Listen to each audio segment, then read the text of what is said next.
अंधेरी पूर्व विधानसभेमध्ये लोकसभेमध्ये उमेदवारांना 10,000पेक्षा जास्तचं लीड आहे। या ठिकाणी भारतीय जनता पार्टीच्या कार्यकर्त्याचं त्याच्यामध्ये खूप सिंहाचा वाटा आहे।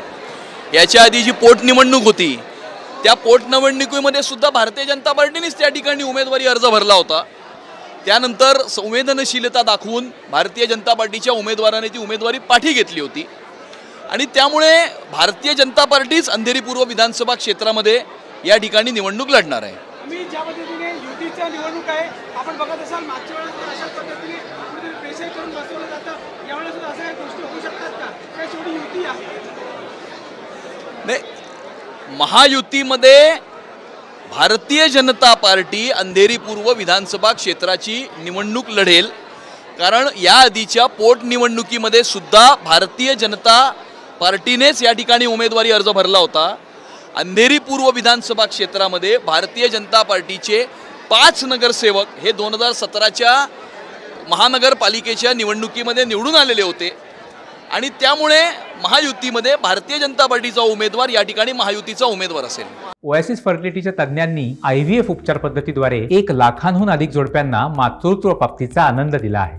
मोफत अपॉइंटमेंट बुक करण्यासाठी आजच संपर्क साधा।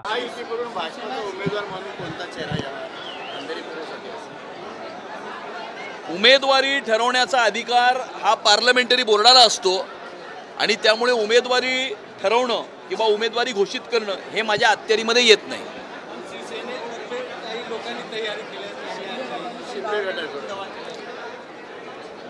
तयारी अनेक लोक करत असतात, दावाही अनेक लोक करत असतात, परंतु त्या विधानसभा क्षेत्रामध्ये जिंकून येण्याची प्रोबॅबिलिटी, इलेक्टोरल मेरिट हे कोणाचं आहे याच्या आधारावरती निर्णय होत असतो। कारण महायुतीचे जास्तीत जास्त आमदार हे या ठिकाणी निवडून आले पाहिजेत आणि महायुतीचं सरकार हे या ठिकाणी आलं पाहिजे महाराष्ट्राच्या भवितव्याकरता आणि त्यामुळे इलेक्टोरल मेरिट हे पाहून या ठिकाणी निर्णय होणार आहे।